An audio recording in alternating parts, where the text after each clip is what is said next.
গত বছর অর্থাৎ 2024 অক্টোবরে নিউজ 18 বাংলায় আমরা একটা খবর দেখাই। কি সেই খবর? খড়দার বন্দিপুরে সরকারি জমি জবরদখলের অভিযোগ। আর এই খবরের ঠিক এক বছর পর এবার নিউজ 18 বাংলার খবরের জয়ের এক বছর পর খড়দার জমি উদ্ধার হলো। কিভাবে উদ্ধার জানাবে সুবীর, রয়েছে আমার সঙ্গে। সুবীর, দেখো, খড়দহ বন্দিপুর পঞ্চায়েতের অন্তর্গত বলাগড় এলাকা, সেখানে একটি জমি, সেই জমি জেলা পরিষদের জমি, সেখানে সেই জমি মাফিয়া যারা রয়েছেন তারা কিন্তু বেআইনি ভাবে সেটা দখল করে এবং সেই বিষয়ে কিন্তু প্রতিবাদ জানায় এলাকার গ্রামবাসীরা।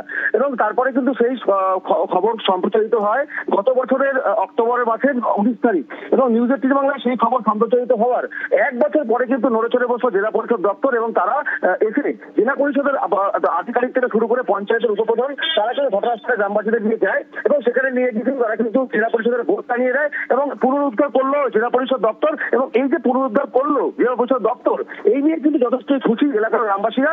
পাশাপাশি নিউজ 18 বাংলাকে ধন্যবাদ জানালেন পঞ্চায়েতের উপপ্রধান। বেশ, আপনি রেকমেন্ড করে দেবেন, উনি রেকমেন্ড এই কারণে করবেন, আপনি দেখবেন আমি ফিজিক্যালে গেছিলাম, দিয়ে আপনি সইটা বিপ্লব দা বিএলআর ছিল, তার কি অবস্থা বুঝতেছেন? আমি নিজে ঠিক করে লিখেছি, আমার ওখানেতে কোনো জমি যাচ্ছে, সেই জমি আমার রাস্তা বেরালো।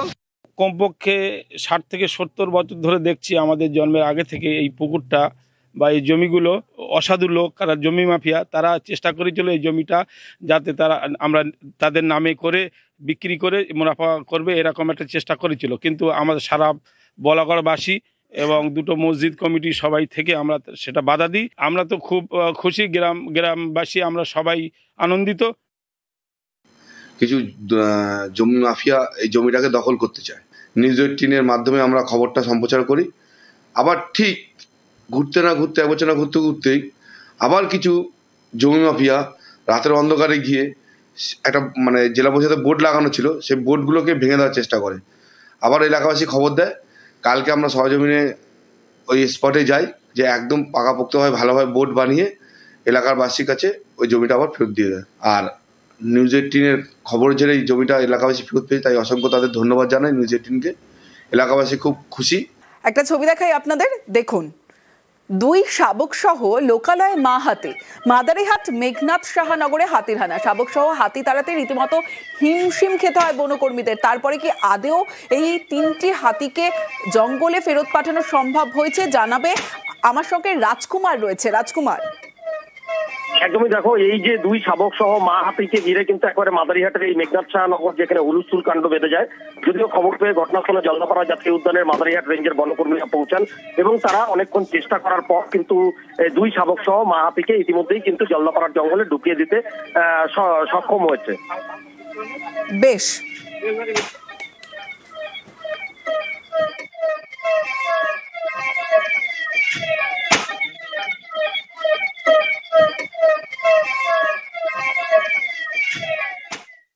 একটা ছবি দেখাই প্রথমে আপনাদের। ছবিটা দেখুন, আবাসের ঘর দিতে হবে।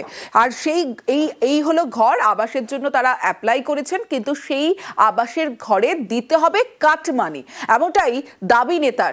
বসিরহাটের পঞ্চায়েত সদস্যের বিরুদ্ধে অভিযোগ, বসিরহাটের গোপালপুরে কাটমানির অভিযোগ উপভোক্তাদের। আমার সঙ্গে অনুপম সাহা রয়েছে। অনুপম, ঠিক কি অভিযোগ এবং যার বিরুদ্ধে অভিযোগ তার কি বক্তব্য, এই নিয়ে প্রশাসন কি ব্যবস্থা নিয়েছে?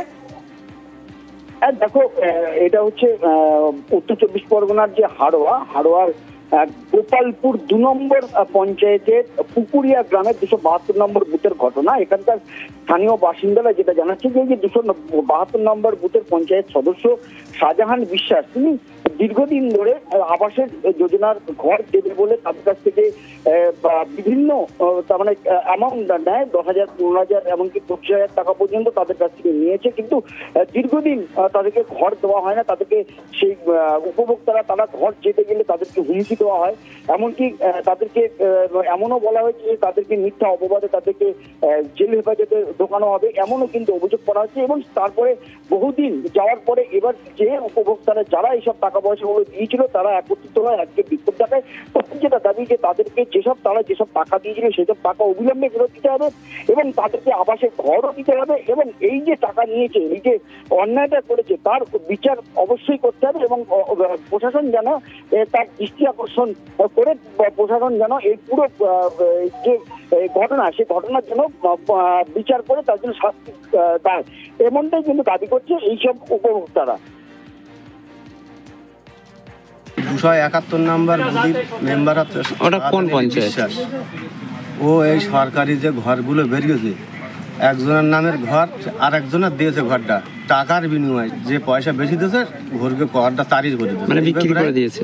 18-20 জনের ঘর এইরকম করেছে, 10,000, 15,000, 20,000 যার যেরকম পেরেছে তার কাছে সেইভাবে বুঝিয়ে নিয়েছে। প্রায় 40-41 বিয়ে ঘেরি পার্টির জমির টাকা আছে, জনগণের এই টাকা, আজকে ওই টাকাটা 6-7 বছর দেয় না, এই টাকাগুলো সব একাই তছরূপ করেছে। কি চাইছেন? আমরা ওর রীতিমতো সুষ্ঠু বিচারটাই চাই, যাদের ঘর তাদের ফিরিয়ে দেখ, যাদের কাছে টাকাগুলো তাদের টাকাগুলোও ফিরিয়ে দেখ।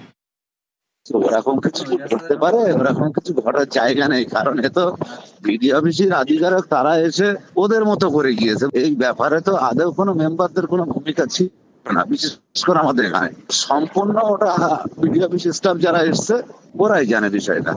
আপনার নামে তো একটা বিডিও অফিসে অভিযোগ জমা পড়েছে বলছে, ওটা যদি রাজনৈতিক ভাবে চাপার জন্য যদি কেউ কিছু করতে পারে, এর কোনো বাস্তবতা নেই, এটা সম্পূর্ণ ভিত্তিহীন কথাবার্তা যারাই করুক না কেন।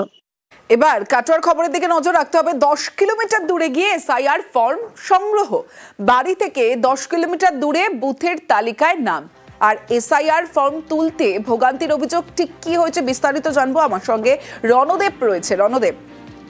হ্যাঁ দেখো তমশ্রী, একদমই একজন নির্বাচককে তাকে যেতে হবে 10 কিলোমিটার দূরে, সেখানে তাকে ফর্ম তুলতে হবে, না হলে কিন্তু এসআইআর ফর্ম কার্যকারী হবে না এবং সেটা বাতিল বলে গণ্য হবে, এটা প্রশাসন সূত্রে জানা যাচ্ছে।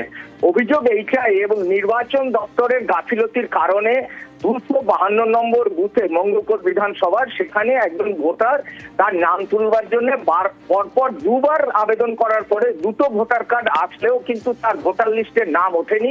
পরে শেষবার যখন নাম উঠলো তখন 252 বুথের বদলে তার নাম উঠলো 235 নম্বর বুথে, কিন্তু তার সেটা হচ্ছে তার বাড়ি থেকে 10 কিলোমিটার দূরে পূর্ব গোপালপুর গ্রামে। যে সান্ত্বনা পাল, যার আর কি ভোটার তালিকায় নাম আনার কথা এবং ওঠার কথা, সেই সান্ত্বনা পালের বাড়ি হচ্ছে কাটোয়া থানার গাফুলিয়া, এবং এই এখন যে ভোটার তালিকায় নাম উঠেছে সেটা হচ্ছে পূর্ব গোপালপুর মঙ্গলকোট থানার পূর্ব গ্রামে। এই বিড়ম্বনায় পড়ে গেছে এই পরিবার এবং আতঙ্কে ভুগছে যে এসআইআর ফর্ম যদি না তোলা হয় তাহলে আমার নাম বাতিল হয়ে যাবে এবং আমি আর ভোটার তালিকায় থাকলাম না, যে কোনো সময় বাংলাদেশি বলে তকমাও লাগিয়ে দিতে পারে। আবার মহকুমা শাসক জানাচ্ছেন যে না, এটা কোনো বিষয় হবে না, এটা ভুল হয়েছে, এখান থেকে ফর্মটা তুলে 8 নম্বর ফর্মে গিয়ে আবার পরবর্তী পর্যায়ে আবেদন করলে তার নিজের ভোটার বুথে গিয়ে সে তার নাম সংযোজন হয়ে যাবে। তমশ্রী, এসআইআর ফর্ম পেয়েছেন আপনি? পাইনি। আচ্ছা, দিয়ে অন্য জায়গায় আছে। কোথায়? 10 কিলোমিটার দূরে। এসআইআর ফর্ম আমি পাইনি, একটু আতঙ্কে আছি, আমার বাড়ির সবাই আতঙ্কে আছে।